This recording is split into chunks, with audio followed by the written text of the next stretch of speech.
Right now, Japanese manga are still the ones with more prestige, with a long-established history, while manhwa webtoon may seem like fast food to some compared to that. It neglects the female demographics. Again, the easy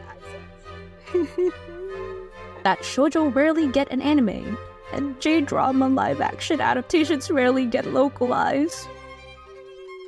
3:28 a.m. Hey, Day here, and I like talking about anime, manga, and manhwa, more specifically a heavy focus on romance. And today I just wanted to go through my Reddit posts to see the discussions that I like to partake in within my sphere of manga, anime, manhwa consumption. See, I don't really know what's in my bookmarks, so I don't remember what I've bookmarked, and I don't know what I've responded to as well. Most of the time, I don't really respond to Reddit. If I do respond, it's mostly like from my own post or if it's a recommendation. I don't have much going up here, but other people do, and I really like reading on other people's viewpoints and discussions. So without further ado, let's get into it. Okay, so starting out with this post here, the question is Webtoon more popular than shoujo manga? Webtoon has many popular romance stories that have become so successful that they have TV adaptations. I think shoujo manga used to be similar, but it seems like Webtoon romance is currently more popular in both Japan and the Western market. For the Western audience, do you think Webtoons are more popular because they're easier access, better stories, easier reading format, and the marketing is better, or is there another reason? What do you think could make shoujo manga popular again? I'd love to hear your thoughts. Before we go down to the comment section, my take on it is always a matter of accessibility. Shoujo manga is always less accessible in general in the whole pool of manga manhwa. And what do I mean by that? There's just less publishers who are willing to pick up shoujo manga series. There are less accessible applications that are willing to host an easy access or easy way for readers to read shoujo manga. I'm lucky to be in the US to be able to access apps in the first place in order to access digital manga, but there is a lot of other regions that are locked out of these apps. Meanwhile, apps like Tapas, Webtoons, Manta, were established to a wider reach. Now let's see what people are saying. I'm not sure if I say they're more popular. From what I know, I think manga in general is still more recognizable than Korean webtoons. Though webtoons have become more widespread in the past few years because they are quite accessible. Very easy to read on digital devices with an infinite canvas format and usually update more frequently compared to manga series. Growing interest in Korean entertainment, K-pop, Korean dramas, etc. also influenced the rise of webtoons, with many actually being sources for film and drama adaptations. That is also true. In, I would say 2018, a bit earlier, maybe 2015, Hallyu Wave came to the West, which is basically a phenomenon of all Korean media getting more popular, like K-pop, K-dramas, webtoons. Webtoons came actually like a little bit, just a wee bit later with those other things. And I am a witness to this because my family and I grew up with K-pop, K-dramas, and now webtoons, but that's just on me being a reader.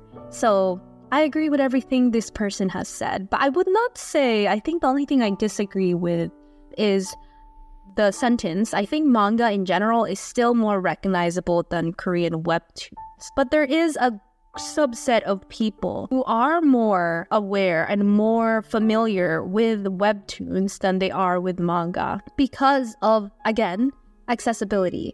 It is only quite recently that we have more accessibility to digital platforms of reading manga, and for the longest time, we really had to read from unlicensed platforms until we were able to get those access. But there are a subset of people whose first access to reading digital comics, whether Korean or Japanese or Western, their first access is Webtoon. So I disagree with that because I've talked to all kinds of people, and I know people who only know Webtoon, and I also know people who only know manga. So this might be just a person who's surrounded with people who only know manga. So second person says, manhwa Korean webtoons are part of the Hallyu wave.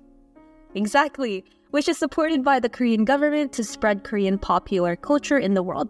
That is true. A lot of K-pop fans, K-drama fans, or fans of Korean games also get exposed to manhwa webtoon. Everything is kind of interlinked. That is also true. There are manhwa webtoons based on K-pop groups, true, and Korean games and K-dramas based on manhwa webtoons, or the other way around. That is also true. Wait, I never thought of it that way. South Korea is very good at intertwining their media. Like, there are different adaptations for a singular series through those three different mediums. K-pop now are making their webtoons based on like the lore of their group, and games are being adapted into series are being adapted into games. I'm not 100% familiar with games, but I'm gonna take their word for it. Japan still excels in the sector of animated series, which is true, and is the most popular there. I think Japanese manga are also still on par with manhwa webtoon though, but in different aspects. In my country, Germany, the best-selling type of comics are still manga. They still rank quite highly in popularity rankings. While there haven't been that many manhwa webtoon releases yet, they get looked down a bit upon. People think they have less depth than Japanese manga, and some people prefer the black and white style of Japanese manga. But now more and more publishers are popping up, and the market for manhwa webtoon is growing. Also, I think the digital versions of manhwa webtoon might be quite popular internationally because they have long-running series with several seasons that get very frequently updated, often weekly, only with longer breaks during seasons. While shoujo manga, it takes much longer to get a new chapter. But Japanese manga might still be the one that people like to collect physically a lot more often. With tons of manhwa webtoons that are out there aren't that many yet that get published physically in other countries and still need to catch up. I also get the impression that manhwa webtoons might be more popular with female fans than male fans due to K-pop and K-drama also being popular with female fans. And while Japanese manga and anime markets seem to focus heavily on the male demographics and kind of neglects the female demographics, the manhwa webtoon market might have taken notice of the female demographics as a profitable group a bit better. So right now, Japanese manga are still ones with more prestige, with long established history. Manhwa webtoon may seem like fast food to some compared to that, and we are still in development stage for their international success. But there is more noticeable increase happening more and more in their international popularity and reach. I have so much to comment on that. Certain things, the frequency of the uploads here. So I think one of the main factors as to why webtoon and manhwa is so appealing to such a large audience, including me, why it's appealing to me as well, is the consistency and the frequency of its updates. Shoujo manga, for those who are maybe not aware of how manga is published in Japan, a lot of series get released in magazines as like a collection of other manga, and they get released on either a weekly, bi-weekly, monthly schedule. A lot of shoujo manga gets updated on a monthly schedule. So compared to the webtoons once a week schedule, which is the more common schedule, I don't really know of any webtoons that publish outside of this schedule, at least from my knowledge.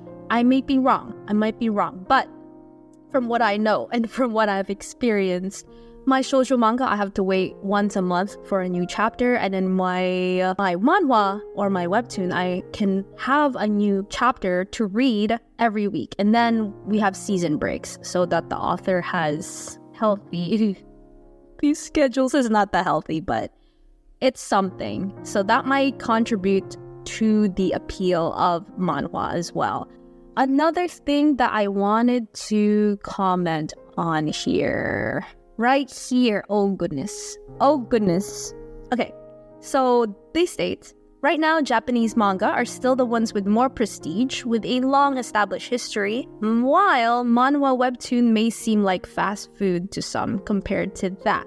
I agree that Japanese manga still has a longer established history within the publishing sphere. But at the end of the day, I wouldn't say manhwa webtoon is fast food, because that would imply that manhwa webtoon are lower quality. I think the only reason people view manhwa webtoon lower quality is how accessible all the series are. Like, quite literally, the amount of manhwa webtoon that we can license compared to the amount that we can license manga-wise, I think they differ. And because we have a larger pool of manhwa webtoon to like visit or to see, or we're exposed to, we get a lot more garbage. Meanwhile, with manga, there is still a lot of garbage. They're just not licensed, or they're just not paid attention to. Or maybe we just we've grown so used to the Japanese manga tropes that are trash. We've normalized that. We don't see them as trash anymore. I don't know. That's my hot take on it. I don't view manhwa webtoon as fast food, as it is a popular view on the sphere of social media. I never understood the take. I think both of them are equally well done. This person says, I'm honestly not sure what the comparison here is, because vertical long strips are meant to be read on a phone, sideways strips are meant to be read in a book. Korean versus Japanese.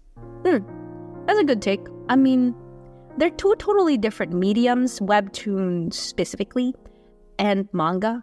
So to compare them physically, to compare them popularity wise, it's difficult. There's a lot of nuance to be taken from there. But I think it's interesting to make comparisons for both physically and digitally, and what are people's sentiments towards them. Okay. Well, for me personally, subscribing to Manta is a lot cheaper than manga. I agree. I also use Tapas and Pocket Comics, but they don't seem to have a subscription, so I play games to earn coins or ink, which I also do. I really enjoy the stories. There are so many good ones, and I'm totally addicted, but I wouldn't say one is better than the other. Exactly. If I could afford manga, I'd probably buy out half the ones at Barnes & Nobles, and I definitely enjoy comics and webcomics better than reading books like I used to. But again, that's just personal preference. My sister prefers reading, even though I got into Manta. She reads some, but mostly she still spends her time reading on her tablet. I do like how some webcomics are becoming popular enough to get anime adaptations, like why Raeliana ended up at the Duke's Mansion, and I'm definitely hoping for more of them to get anime adaptations. I would love it if Your Eternal Lies, Taste, or I've Become the True Villainess got an anime. I agree. This person is me. Not too strong of opinion, we're just promoting the series that we like. Again, to reiterate, webtoons are just more accessible. Japan needs to catch up. Japan has a very different structure in terms of how they offer their digital manga. And I wouldn't say it's worse. I wouldn't. I think they both have their merits. I think I felt more friendly towards webtoons and manhwas and how they offer their currency and their chapters in that aspect. But maybe I don't have enough experience. I don't know. What do you guys think? Quote unquote, better stories. Nah, try again. Webtoons are like an assembly line where everything is slapdash to meet deadlines, and a good story is a hit or miss, or at least what I've tried. I'm sticking to comics in book form. Thanks. Scrolling format drives me nuts and I hate it, but that's my bias. Okay, at least you're self-aware enough to say that's your bias.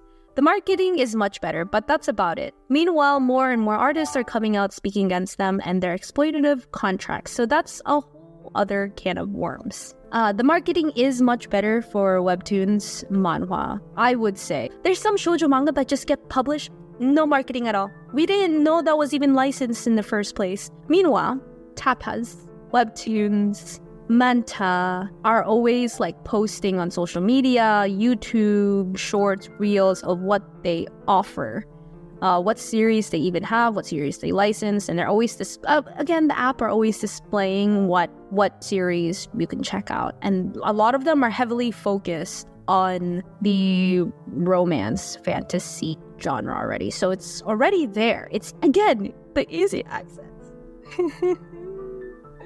I think it comes down to availability and reach. Shoujo mangas are not widely available compared to webtoons, plus they have to compete with other manga demographics for translation space. Ooh. That's a good point. Take Viz, for example. Shoujo manga is only a portion of what they offer on their app, and they have a full app just for Shonen Jump stuff. Manga Plus translates Shonen Jump and Jump Plus, and they never translate shoujo, obviously, because it's Shonen Jump. K-manga and Manga Up on top of that, not being available outside of the English-speaking territories, sadly. Shoujo is only a small fraction of their offering. Webtoons won on being more widely available. That's true. Taking it into consideration, shoujo manga always gets the short end of the sticks from publishers, period. That is not a negotiable. It really is just a sad reality. A lot of people claim, women's media, not popular, not sellable, not profitable. Well, Webtoons is the exact antithesis of that claim. Webtoons is heavily geared towards also the female demographic, as the previous posts have mentioned, because there is a demand for it. There is a market, and Webtoons is serving that. Yes, there are also Webtoons for other demographics, like Orvi, Home. Wait, is it Home? I forgot. I haven't read outside my demographic. Okay, this person says, I think accessibility really needs to be emphasized here. There's a female demographic targeted webtoons available through the free Line Webtoon app. I forgot about that. Oh my, Webtoon is essentially free. There's so much content that is free. My favorite series ongoing right now is My In-Laws Are Obsessed With Me. Completely free until like the last few chapters, which they lock behind a paywall. And if you are really a dedicated fan, you would pay for that paywall or grind up for in-game currency for those chapters. Same thing with ORV. I forgot to mention that. So basically they're mentioning very accessible apps. Man, I wish I could have added this to the conversation, but these things slip my mind. That's why I love reading these discussions on Reddit. That is true. Both Webtoon and Manta are the most accessible apps that you can use for Webtoons. Manta basically is a very affordable subscription once you subscribe either monthly or yearly, which is only, I don't know, don't quote me on this, but I think it's only like $50 for the whole year, which is basically 5 volumes of what I would buy for manga. And I can read whatever is on their app as free as I wish for that whole year, and then, resubscribe later on. Webtoon, on the other hand, they just offer stuff for free and paywall it later on. So, again, accessibility. They might be onto something here. Whereas the only subscription app with a notable shoujo catalog is the Viz app, and that came about long after the Korean Webtoon apps did, putting the accessibility of shoujo years behind the Webtoons. In that delay, Webtoons definitely came to be quite dominant in the online space. This isn't even getting into the marketing of Webtoons get by the virtue of their relationships with K-dramas and K-pop. Manga's main relationship is with anime, and we all know that shoujo rarely get an anime. And J-drama live-action adaptations rarely get localized. That's so true, I forgot about that. Yes. K-drama is also a lot more accessible than J-drama is. It's only recently that Netflix, for example, started picking up some J-drama live actions. And it really is thanks to like bigger platforms. Unfortunately, I don't want to give credit to them, but Netflix created the J-drama live action of Kimi ni Todoke, which started the revival of the Kimi ni Todoke hype. Everyone's talking about Kimi ni Todoke again, when the last time I consumed it, I was a wee middle schooler. But now, people are talking, people are hyping it up, people are loving it again, people are finding out about it, My sister, she does not watch anime, and she was able to appreciate Kimi ni Todoke through the live action. And guess what? After the live action, she read the manga. if she I don't think she's ever read manga before that, actually. Just imagine the things marketing could do for shoujo manga if things like J-dramas and animes were more accessible but more common, obviously, because anime.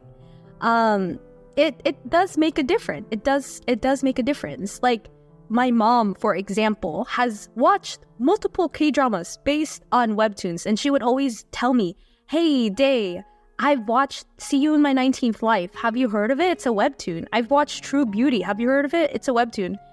Granted, she never really read the webtoon, but it brings up conversations with your daughter who loves webtoons. So, yes, I think this comment is probably the one that hits closest to me, because it covers accessibility, which is mentioned specifically in detail with the Line Webtoon app and the Manta app. It covers marketing, specifically in K-drama and J-drama and K-pop. It also covers the lack of accessibility of shoujo in our current apps. It is the harsh reality. Okay, so I'm gonna tin hat a little bit. I do not have any evidence or any objective anything behind what I'm about to say. But hear me out. This is my hear me out. Korea has a very big emphasis or value in spreading culture, spreading Hallyu Wave.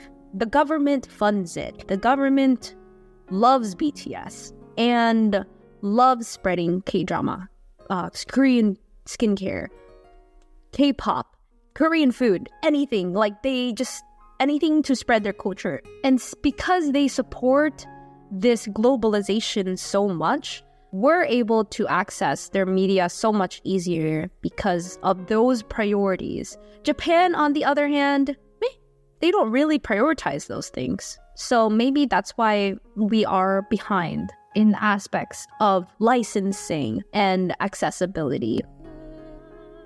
Better stories? ?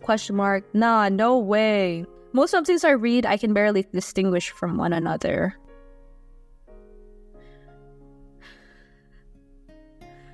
Also, the weekly format works well for weekly reading, but the pacing of the stories ends up being way worse than most shoujo is. Reminds me of a fanfic, where every chapter has to end on a cliffhanger. Sure, some of the shoujo serials can be like that, but generally being delineated into volumes creates better pacing, in my opinion. To me, it's like playing Candy Rush in your phone versus actual video game. No shade, sometimes I want that, and tons of people prefer that. But there's intentionally much less depth, variety, and craft. Each of those words, just like depth, variety, and craft, designed to be addictive, not actually good. And if it's more popular, which I doubt it is, it's like saying McDonald's is the more popular restaurant in America. Like, okay, technically that may be true, but no one is arguing that McDonald's is good eating. Ha ha ha.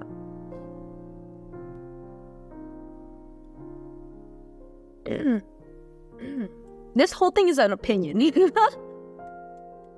That's all I need.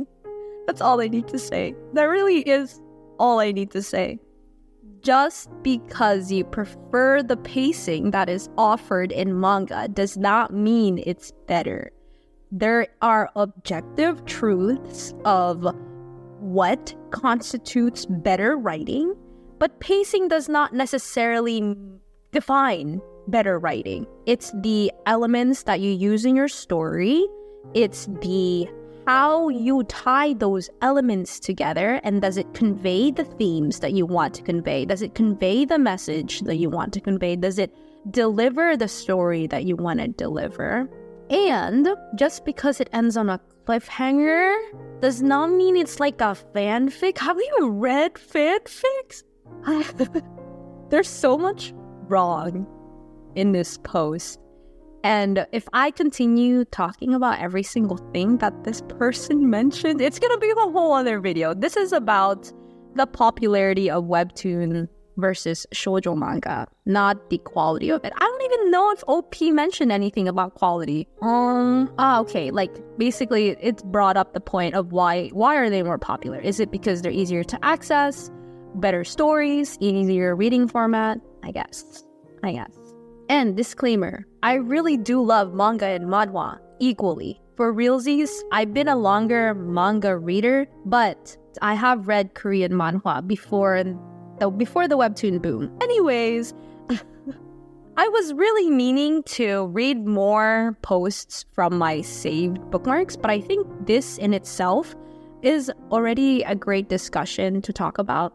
I've always wanted to compare Webtoon and manga to each other and Webtoon's rise in popularity in relevancy to manga's current standing, but it was not a topic that I was ready to deep dive into because, again, there's not much happening up here. But I think I've consumed enough both Webtoon and manga and have kept myself informed for the most part on both platforms to have a little bit of opinion on it. So in conclusion, Webtoon or manga doesn't necessarily have better stories. They do both well in that aspect. It really is just an accessibility thing and marketing. Those two heavy things. The one post. Thank you for making that post.